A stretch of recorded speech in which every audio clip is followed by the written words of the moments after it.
Yeah, so Carrington is a dirty player, probably the dirtiest player in the league. And then she has the audacity to go online right after her ejection and claim that she got ejected because of racism. She definitely learned well from Angel Reese. Whenever something goes against you, just pull out that race card. I think she's jealous of my natural blonde hair. She'll never have this hair. I literally got clotheslined in the air, and this clown has to turn it into race. And what did you make of Sophie Cunningham's flagrant foul on JC Jones? It was a flagrant foul. I think it's like defending the team, or how do you view this? How I view it as a flagrant foul.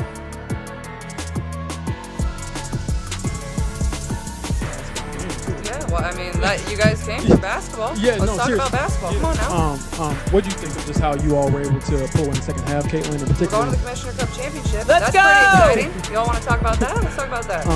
What do you think, again? What if we told you that Caitlin Clark might potentially quit the WNBA after just one season? Yes, take a final 3, pack it up, and dive in.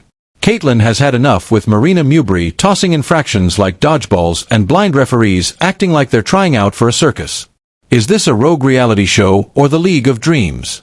If this story is accurate, the WNBA will lose its biggest star more quickly than a referee misses a foul.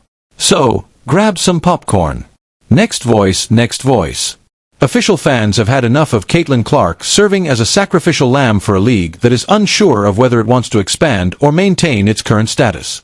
She is the main character in a drama that for the second consecutive season somehow still wants her to sell tickets, pass the ball, smile for the camera, take the hits, and then thank her detractors. Fans are now enraged rather than merely irritated. The internet campaign to protect Caitlin has evolved into a fierce emotional custody dispute between her supporters and a league that continues to abuse her like a chew toy. This is her second season.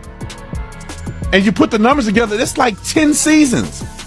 That girl did it in 10 seasons. That means she had one a season. Caitlin Clark is...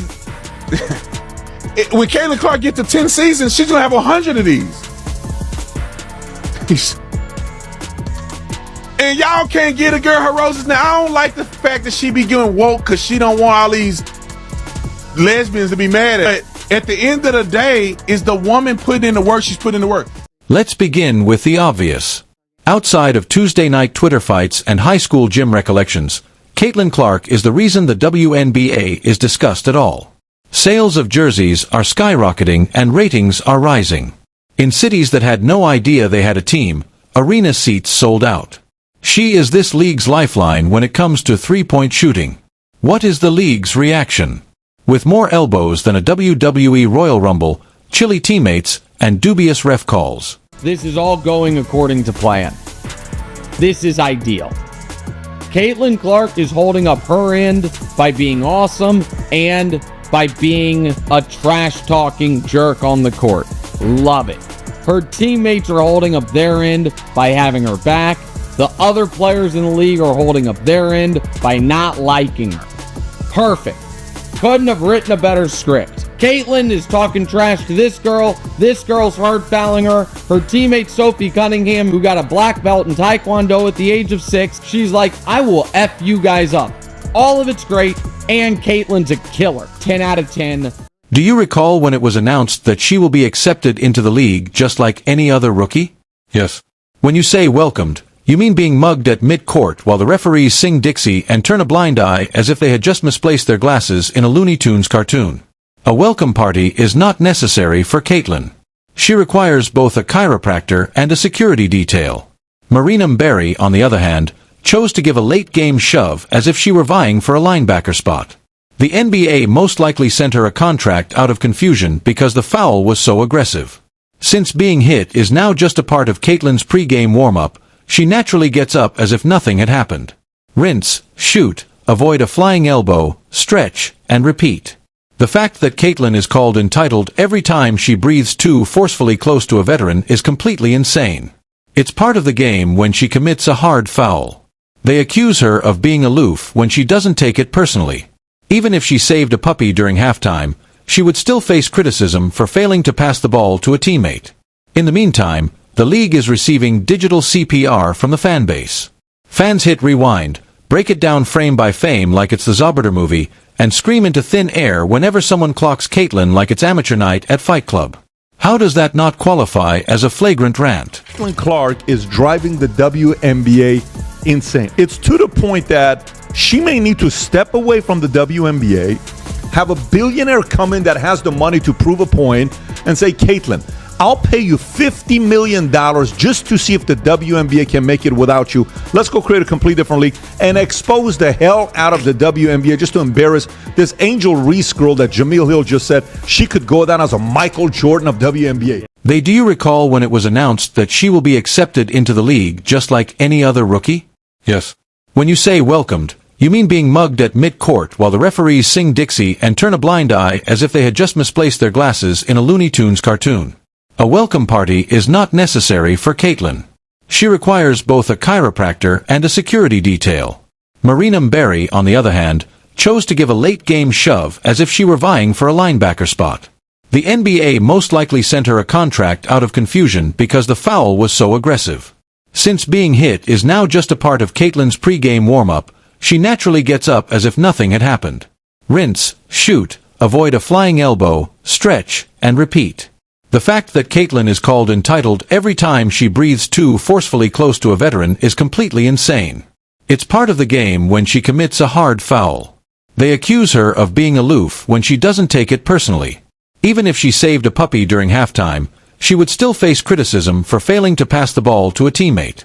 In the meantime, the league is receiving digital CPR from the fan base. Fans hit rewind, break it down frame by frame like it's the Zapruder movie, and scream into thin air whenever someone clocks Caitlin like it's amateur night at Fight Club. How does that not qualify as a flagrant rant? I will say this, when Caitlin Clark was out, they lost 55% of their viewership. So, basically, Caitlin Clark is paying all their salaries. Pretty much. I mean, at the end of the day, you can hate her as much as you want, but she's brought in millions of fucking dollars. So you should be kissing her ass. And that kind of defeated the purpose of Angel Reese's argument of she's like, hey, it's not just Caitlin Clark that is bringing all the viewership to the WNBA. It's like, well, it definitely is. It's like it kind of proved that with the viewership rating being down that she significantly increases viewership. They try so hard to compare her to Caitlin Clark.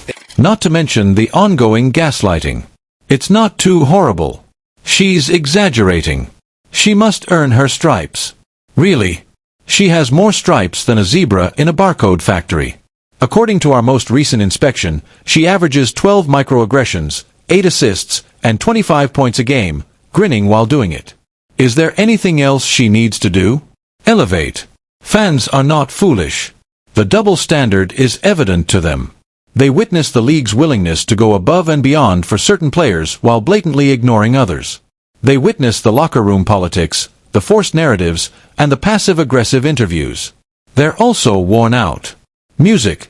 They have had enough of Caitlin battling for space on a team that she assembled. They're sick of seeing her ignored in all-star voting as if it were a popularity contest in middle school. They've had enough of acting as though nothing is wrong. It won't be because she couldn't succeed if she departs after this season. It will be because she is intelligent enough to recognize when someone is playing her. Leaving could be the greatest power move of the century. Let's face it, all of a sudden, the league that was obsessed with her would have to deal with a very quiet reality. There won't be any more sold-out arenas, record-breaking streams, or casual fans watching to see what she does next. Son, hold a brawl and a basketball game breaks out. This was something. Caitlin Clark, without question, gets raked across the face. I think she gets poked in the eye, but it's difficult to tell. If you're the Indiana Fever, you cannot stand by and let that happen. They need to make it clear to the officials.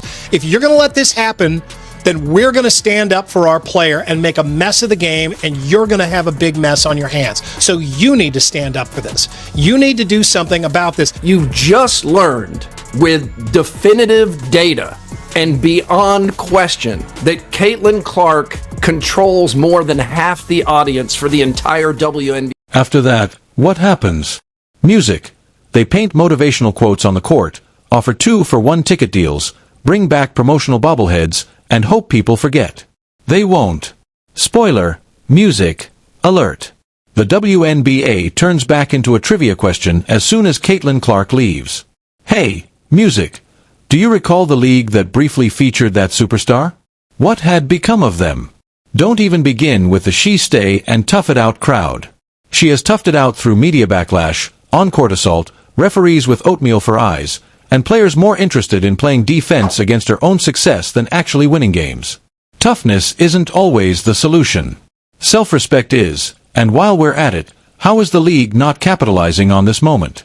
Of us were expecting some sort of dip since Caitlin Clark has been out with injury, but I don't think all of us were expecting the entire viewership of the entire WNBA to be down. And this tweet from Christine Brennan really stuck out to me. She said, one player gets injured and more than half the TV audience for the entire league disappears. Has any other athlete ever had that kind of impact on a sport? Golf without Tiger definitely dropped precipitously on occasion, but not like this. This news is alarming for the league, and it's alarming for the league because this is such a crucial year for the WNBA.